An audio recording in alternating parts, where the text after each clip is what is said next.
Hey everyone, I am back, and today we are going to talk about how my grief journey has been about a month after my dad died, and another lesson that I want to teach you from my experience.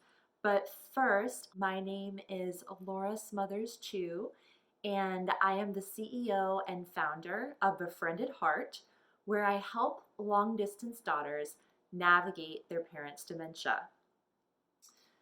So, as I said, it's been about a month since my dad passed away. And if you did not see my first video, I talked a lot about intense emotions that sort of span the gamut. And I would say after that video, I think the main feeling that I had was abandonment. And I think it had to do with the fact that I didn't get to say goodbye to my dad, sort of the dad that I had before the dementia diagnosis. And I think it stems from that. But basically, I was feeling abandoned because I had a very close relationship with my dad. And so he and my mom, would be the ones that I would go to ask for advice, especially if I had a particular difficulty in my life. And recently, if you've been following my videos, you know that my husband and I are on the fertility journey and trying to get pregnant. It's been probably over 3 years now, and we've had 4 IUIs that have been unsuccessful, a miscarriage, and 2 IVFs that were unsuccessful. And my retrieval surgery, sort of the last step of the IVF for my second IVF, was the day after my dad passed away. So there was a lot of emotions going on, a lot of grief, a lot of loss. And then, to sort of add salt to the wound, my second IVF was unsuccessful as well. And we found out about a week after my dad passed away. So I was trying to manage all these emotions. And along with that, with my dad, I felt like leaving me and passing away, I felt like I didn't have my dad to ask advice from for how to move forward in this fertility journey, because a lot of it is very murky and you sort of have to decide which professional you want to trust, right? It's kind of like in your dementia journey. And so I was feeling very lost. I was feeling, like I didn't know who to turn to. And luckily, it was super well timed, but I ended up going to this silent mindfulness retreat through a group that Sam and I have been attending for mindfulness. And you guys, mindfulness is life-changing. It's why I keep talking about it on my channel. But I need to tell you that mindfulness is amazing. And so I'm going to continue to interweave these principles into what our caregiving experience is, because I really feel like that is the number one thing that has helped me get through dementia and at the same time the infertility journey, which is notoriously stressful. So I went on that silent mindfulness retreat with my husband, and I just had a huge emotional breakthrough where I was able to know deep inside me that he has not left and that he is a part of me. So I'll go into that a little bit more in a course that I do a little bit later and sort of try to help you have that realization as well.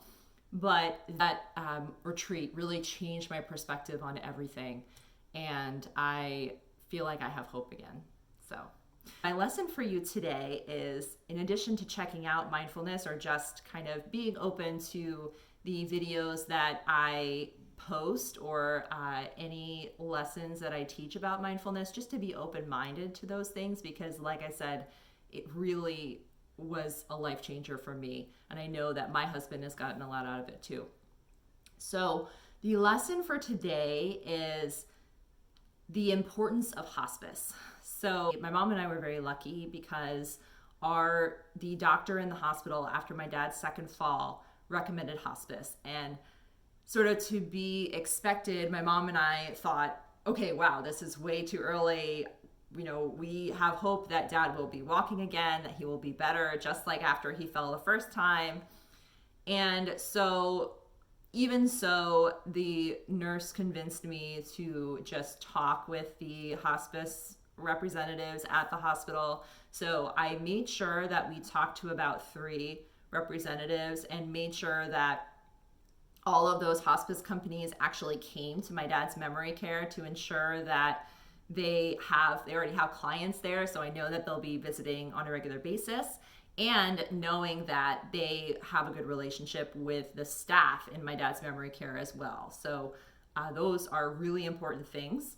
Dad only ended up having hospice for 3 weeks, and we ended up picking the best company after I talked with the director of nursing at my dad's memory care. We found out that there was one particular company that the staff all had a really good relationship with the hospice nurse. And so we ended up picking that company. And we do not regret it at all. We think that they took really good care of my dad. And I think that hospice really, really made a difference for our family in a good way. I think the best thing that they have is many hospice companies provide counseling for both the your caregiving parent as well as you, which is awesome. And so these counselors have expertise in grieving and how to get through this process. So I highly recommend you taking advantage of that. The best part about hospice is that if your forgetful parent has Medicare, it is covered by Medicare. So we're talking like all the equipment, the services.